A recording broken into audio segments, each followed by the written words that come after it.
Our next speaker is a great nationalist, a man I much admire, and also the proprietor of the local hotel, Richard Perry, who was a councillor for a number of years here, done a tremendous amount of work for a long period of time, and he was actually chairman of Heybridge Parish Council for a while as well. And what we're going to do is a little bit of an oddity with this one. Richard's going to give a speech, and then we're going to have a brief section where you can ask Richard a couple of questions about what he achieved as a parish councillor, because these are solid building blocks helping us to push the ideology of nationalism and implement our policies at the same time. So a big round of applause for Richard Perry. Thank you.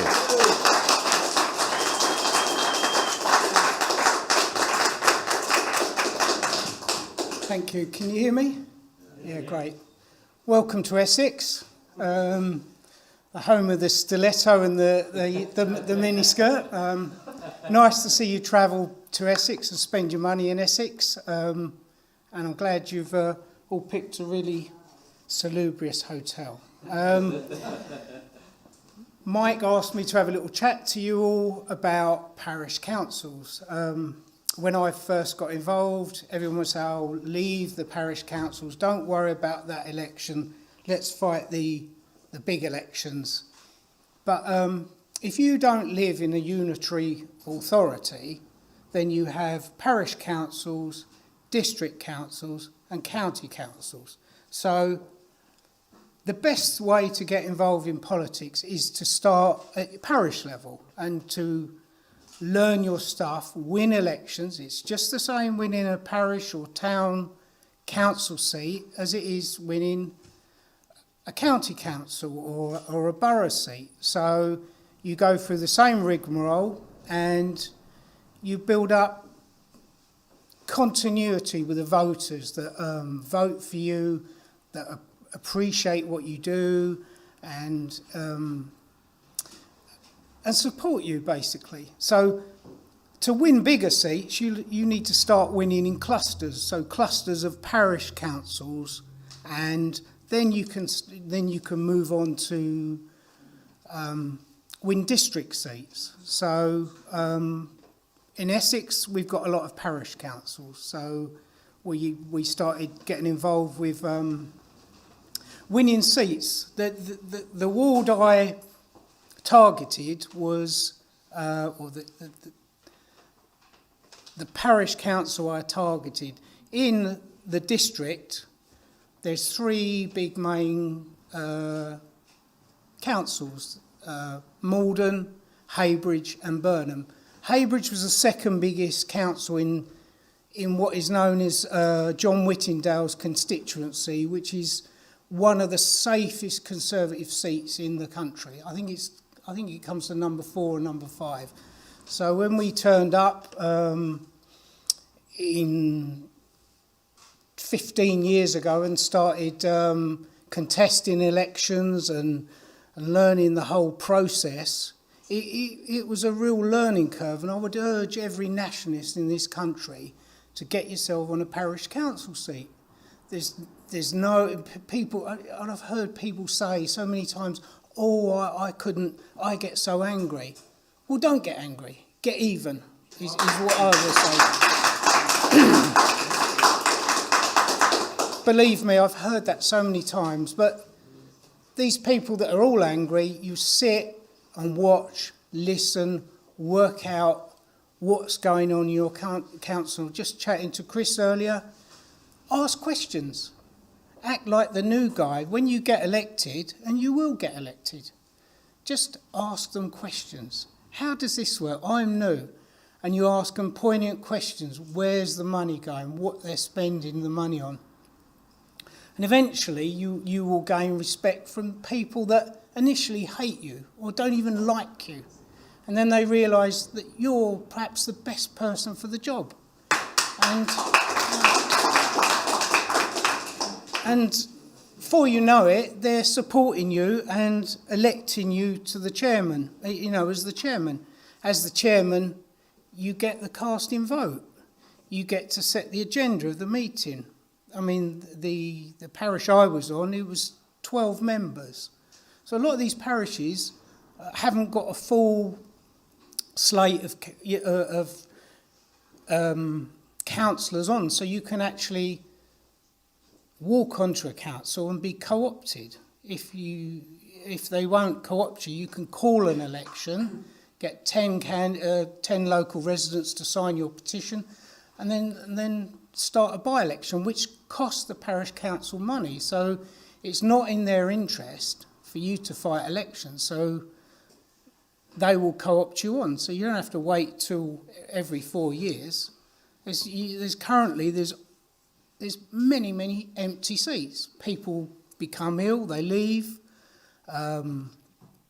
get fed up, or move, you know. So what I would say is just look at your notice. I drive people mad because I pull up at all these notice boards and I'm always looking at them. Is there a seat available? Who lives within that parish? Get them in, you know. Our council was 12 councillors, and I did become the chairman of the council after a while, and it was a great honour to become the first nationalist chairman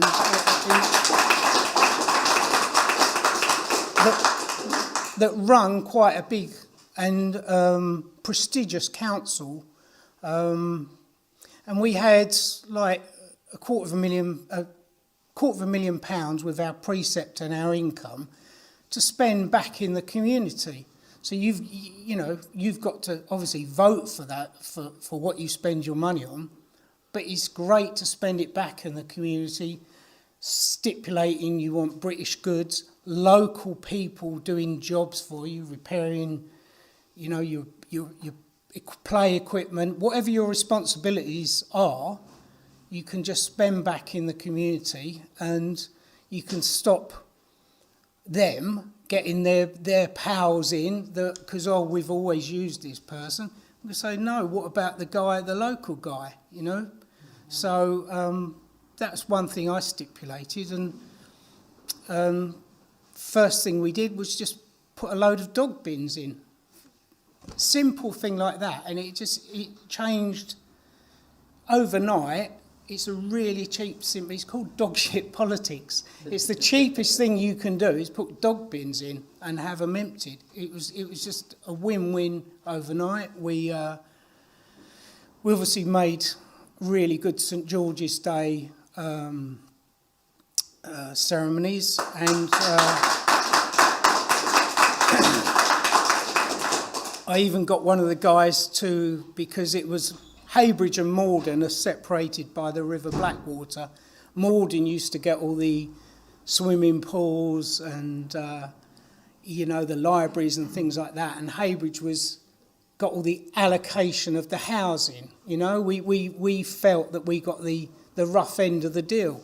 And so Remembrance Day was a great opportunity. And I got some of my constituents who had tanks and things like that. So we had a load of military vehicles at our Remembrance Day, which was fantastic. We built an extension to the hall as a community asset. We did lots of things like that, and our presence grew, and everyone in the end, they didn't challenge me as the chairman, because they just assume you're the best person for the job. So you start off being hated, and then by the end of it, they all miss you when you go and you leave. Oh, things weren't like this when you were chairman, because now they've put the precept up by 100%, whereas I put it down, or under my chairmanship, it went down 3 or 4 times. So we spent into the community, saved their money, and did a very good job. It also enabled me to further the nationalist cause. I done interviews with BBC.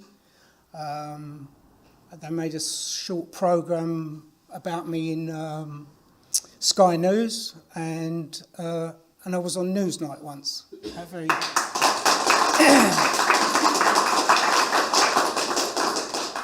But probably the most amusing thing was when one of the councillors' husbands come down to have a pop at me, and because there'd been a meeting in Malden, you may well have seen it, where one of my friends took one of my megaphones to a council meeting because they were actually being corrupt and not following their own procedure. So if you call a point of order, the proceedings will stop and the chairman will deliberate on the point of order, and then the meeting will carry on just the same as in a court case. So they wouldn't, he called a point of order, they wouldn't allow it, so he used the megaphone. They was at fault. Anyway, it caused a lot of trouble. It was on the BBC News, and the leader of the council's husband come down to have it out with me, even though I was not at that meeting, and they ended up getting a black eye because he attacked one of the councillors, and he was arrested and he was prosecuted for it, and she had to stand down. So it was. It made that stupid programme Gogglebox or whatever you call it anyway. But yeah, it's very nice to be here. I'm glad to take any questions, but I really would urge every one of you to keep looking at your notice boards and try and win parish council seats, because it is a springboard to bigger and better things. And thank you for letting me be your speaker today. I'm a guest speaker. I'm very pleased to be here, and I'll take